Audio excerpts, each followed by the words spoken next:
Good morning, everybody, and welcome to another Nacho Tuesday. And today I have Ugur here with the Itin. And without further ado, we'd love if you could introduce your company and what you guys do over there.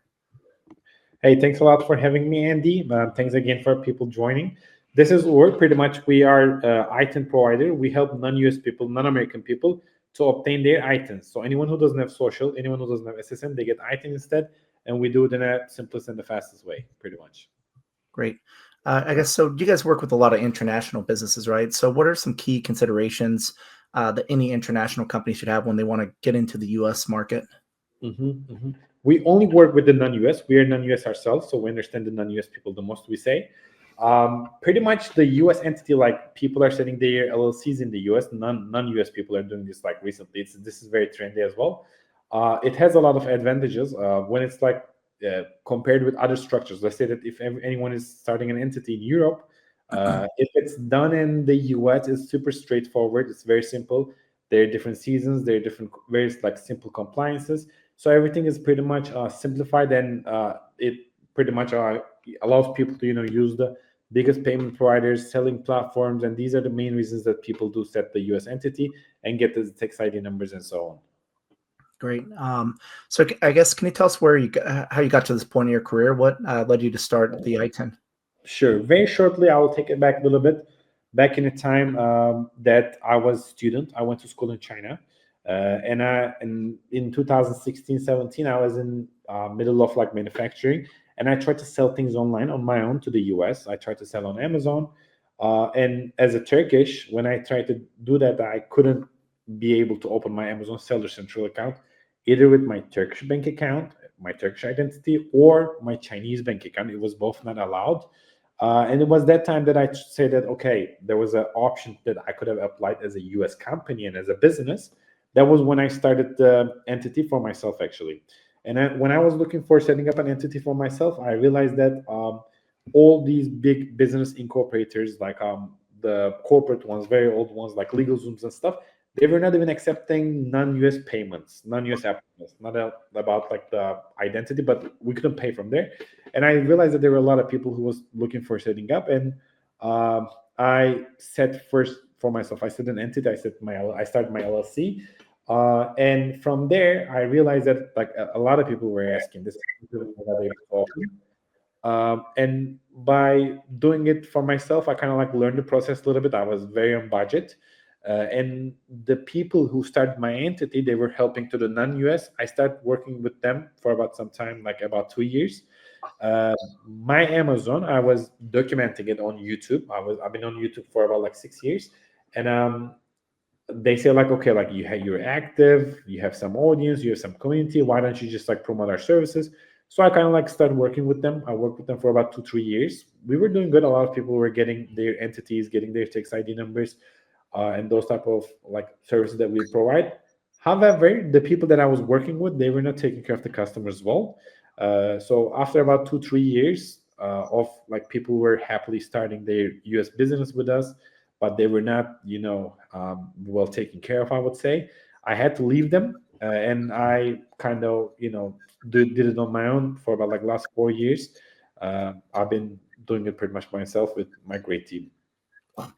Yeah, a lot of times it takes somebody with that perspective to be really good at solving the problem. And so it sounds like somebody like yourself coming from as an international business really understood it from that point of view, as opposed to, I think a lot of these companies that you referred to earlier, a lot of US-based companies. Sorry that I'm interrupting, but like your voice is a little different this time. Is it just it's me? breaking up here? Yeah, it's just working down. I don't know why. Oh, it's working fine now? No, the same kind of like, should I renew it? Let me double check here. I'll switch audio systems. Okay. How about now? Working. Awesome. All right, there we go. Quick tech check right in the middle. Sorry about that, everybody. So I guess what attracts everybody to wanting to open a business in the US? Pretty much the non-US people that start their entity, they're kind of like, they have to. They want to be in, they want to start their like companies to sell to the US first. Most of them are trying to do e-commerce to the US. The US is the biggest consumer in the world, like 30% of the consumption is there. Even if they're not trying to sell to the US. They say that they want to sell globally, and in order for them to get paid, reach to the payment providers, start charging credit cards, use Stripe account, open a Stripe account, or be on like the selling platforms or anything like that. They can't just do on their own with their home country's bank account, especially if they're in developing countries. This is a little easier for the folks that are in kind of like Europe and stuff, because like they have integration, all of those big companies, payment providers and stuff. However, like if they're like, let's say in Africa and Asia, kind of like Middle East, like South America, for those people, like US entity is an ultimate solution that they can start reaching to the global marketplace and they can actually get paid. That's the main reason that people start. Let's say that they have an agency, they want to scale, they want to sell to the world, they want to provide their services globally or the US market itself. They set up a US entity. Yep. I guess what other benefits have you noticed, like selling into the U.S. market, or maybe some of the ways that we do things differently over here as opposed to maybe selling into other markets? Mm-hmm. Well, I think the market itself being the biggest is the most important thing. In addition to that, once they have the entity, I think it also brings them some credibility as well. And let's say that if they're gonna play in the global marketplace, I think once their name is based in, like, let's say they're gonna go for VC, the biggest investors are based in the US mostly, all the firms and stuff, and these are also kind of reasons that I think attracts them. Additionally, the main reason is the market itself, is I believe. Great. So you make a good point there. A lot of people do come to the U.S. A lot of U.S. people. There's a lot of risk capital here, if you will. So a lot of people are willing to invest in startups. It's a very strong culture, especially in Silicon Valley, New York, and other cities like that. Do you have any tips for international businesses coming into the U.S. That want to start fundraising here? Yeah. For them to go for the fundraising, actually, I can kind of tell a little bit about how it would work for them.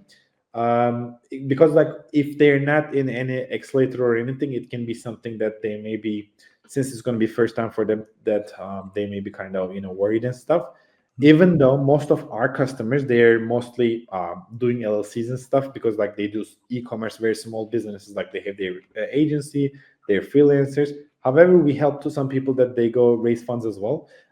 If they're looking for raising funds, like they have to do a delivery C corp.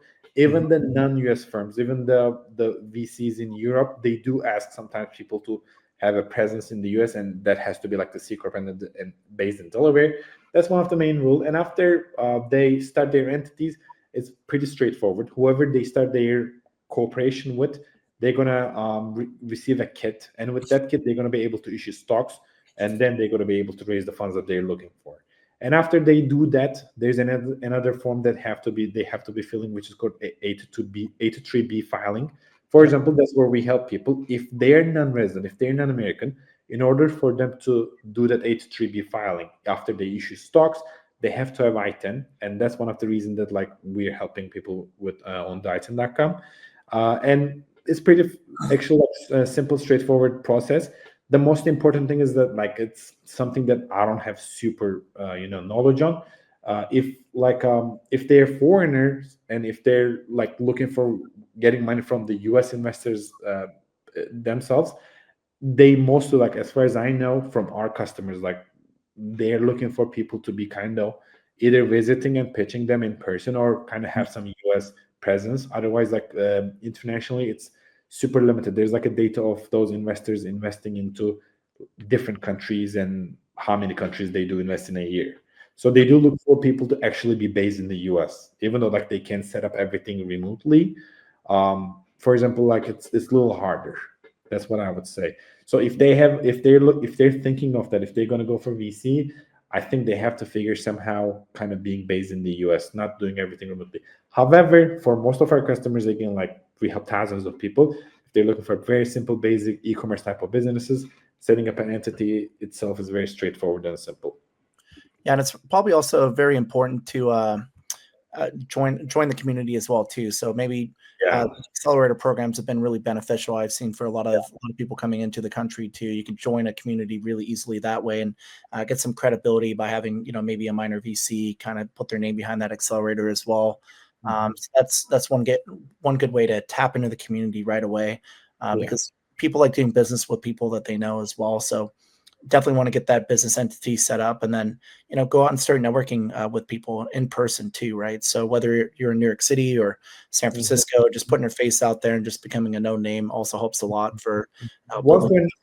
once they're on the ground, a lot of introductions, a lot of communications, and those relationships are the ones that kind of like takes them from one place to another. Actually, sorry that I interrupted again.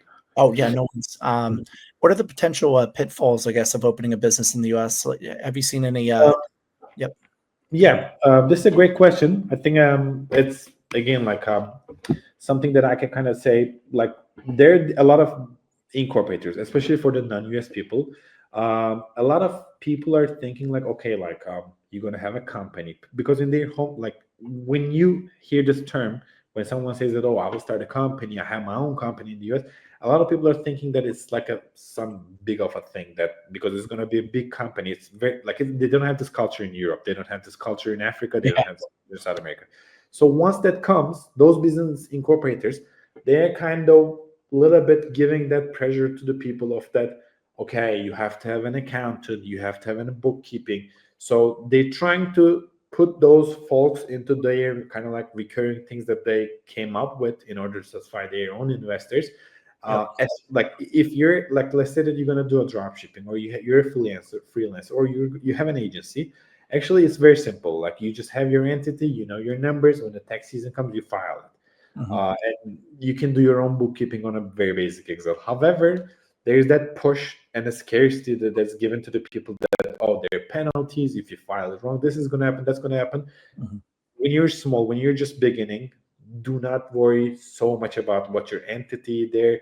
Just focus on that your business is something that's doing well. And at the end of the year, you're going to know your numbers pretty much through your payment providers, to your tax. So you don't have to have an account. You don't have to have a bookkeeping.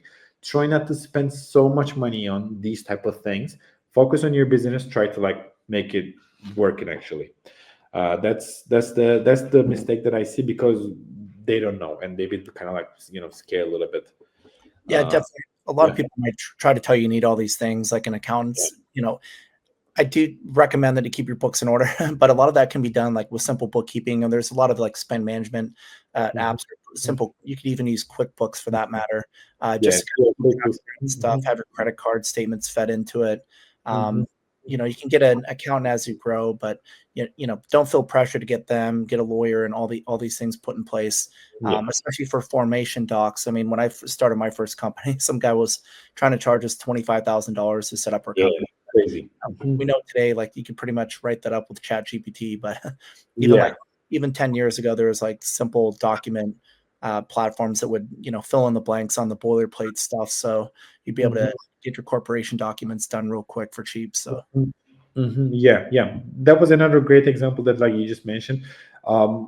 Like especially like if they're older generation, they're kind of like thinking like, oh, okay, I have to have the notable lawyer. Like for example, there's a big company, they do big kind of like trade, and they say like, okay, I have to have this lawyer to set up my entity, $5,000, whatever, which is completely like not necessary at all.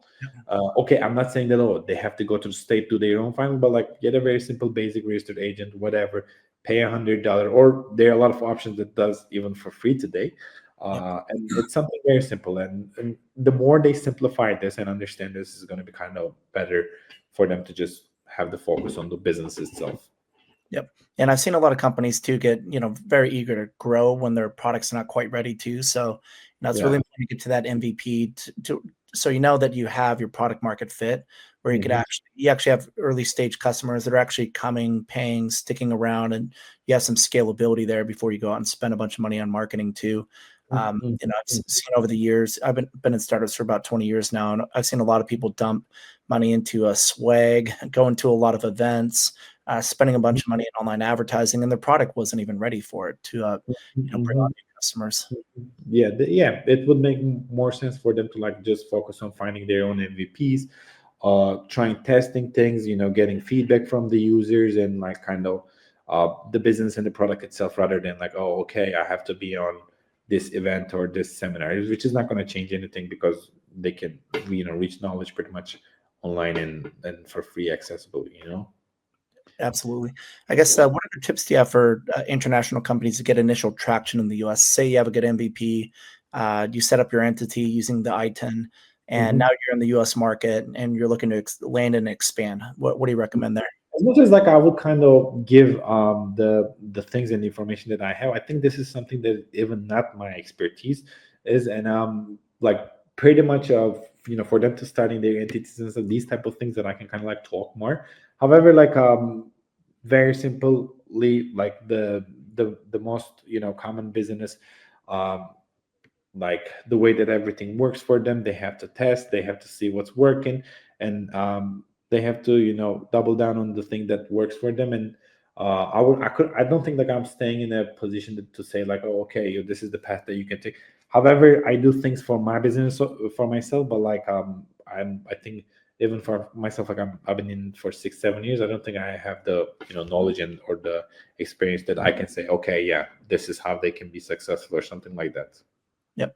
Yeah, I guess everybody's path is different. So I guess with that said, your path to success in the US, what kind of lessons did you learn along the way? Building a company that you would recommend to other people that want to launch a SaaS company and also find similar success. Yeah. What I learned pretty much before in the beginning, I was kind of one thing that I learned I can share that you just asked, it came to my mind is in the beginning, I was very focused on like making everyone super satisfied. For example, like I was, since a lot of people are setting up their business, they're super excited. They come to us, they're starting an entity. Okay, they want to be successful. I was kind of thinking that, oh, okay, like we have some sort of responsibility with their success, which I think was not correct for me. The correct thing for me to do, because like um, it is the reality. Like not all of those companies that are going to start are going to be successful. So for myself, I was also giving so much energy and kind of thoughts to my business. And I think like if they don't do that, if they just try to enjoy and take it as an experience and just like go with it, I think they have better chances of like being actually successful. Like the people that I kind of know, like since we have customers for years and stuff, the ones that are actually successful and I see them as they actually like take this without them like much of an expectance. They just enjoy it, they just like to play with it, and it gives them that feeling, and it becomes to like the places that could kind of like they wouldn't even consider of. However, if they go to like, oh, okay, like I will launch in month one, I will reach this MRR, this and that, and that gives a lot of stress, I would say. And I would avoid those type of things, like mostly just kind of like try to experience it and take it as an experience and kind of enjoy it more. Definitely. Yeah, and I would just say make sure you have a great product first. It's easy to market and sell a great product. So Yeah. even if it takes you a couple months longer than you wanted to really get out there, Mhm. make sure you do your beta testing properly, get Mhm. objective feedback from real customers, Mhm. and implement those changes because once you're ready to scale, you got to be ready for it, right? You can't build a building with a bad foundation. You're gonna have to rebuild the whole thing later. It's gonna fall over. Mhm. Mhm. Yeah, correct. I guess. Agree. Sorry, you were saying. No, I agree. Yeah. Great. I guess what other challenges did you guys have to overcome as a company? And yeah, how'd you overcome those challenges? We ourselves, the biggest thing that for me, like in way in the beginning, when I was doing this first time in 2016, 17, there were not many options for the that was helping directly to the non-US. So it was very good timing actually, and it was the very first time that they were this new, VC backed non-US focused business incorporators were just coming up. So I was like, actually, I could have been just one of the big players. However, it was very hard for me to kind of like leave the people that I was working with, because since there's like a backend and the legal work and everything that is um, involved, and it's something that I did not have the knowledge on. I was hesitant. I was scared to just like leave them and kind of like try to do it on my own and find alternatives. I think I should have kind of like act a little earlier on not sticking with them for long, because it was I like once like there's one thing I take to them and it doesn't change, and once it's I take it for the second time, why would I wait for them to do it all over? If they don't do it, I should have give that decision earlier. So I should have been a little bit more braver, I think, leaving them. And once I left them, everything just, of course, it was tough, but that challenge kind of was more fulfilling and satisfying, and Yeah. it did result on way different success that I was with them, and yeah, make me feel kind of way better with the things overall. Yeah, absolutely. There's a saying too, you got to hire slow, fire fast. So, you know, Yeah. anytime something's not working, not even just with people or organizations, but anytime something's not working out, you got to be willing to cut it and try a different direction right away. Yeah, true. Great. Learn that. Yep. We all do at some point, right?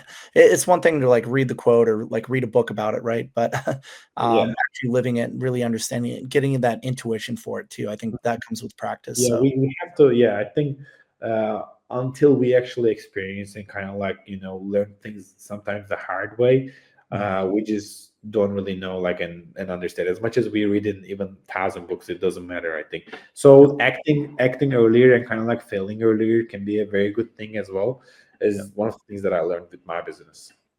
And yeah, I want to recommend to other entrepreneurs too that don't look at failure as like a bad thing. It's really just it's a learning lesson and a long journey, right? So I Yeah. don't think I see entrepreneurship as more of a career. So it's not like a one and done type thing, as most people might think it is. It just they look at somebody and they see an overnight success, but in a lot of cases, those people have been working on something, maybe something else actually, even for the last 10 years. But Right. over time, those iterations and the lessons kind of accumulate to this moment where they actually are ready for success. When luck meets pre- luck is when preparation meets opportunity. So, Mhm. so I Yeah. guess any other lessons like failures that you've had and lessons that you've taken away from that? Yeah, I think the biggest failure that I would say was kind of like that, for me to not being able to leave them. And the lesson I learned was that if I'm thinking anything more, um, yeah, when I started first, when I was in it first, I was really like emotionally so relying myself on it. Once I kind of start caring a little less, things just like start feeling all right. That feeling kind of make things you know move better, faster. We should it's just like a lot of things in the business is as they say, like it's like if it's something that we haven't done before, it's just like driving on.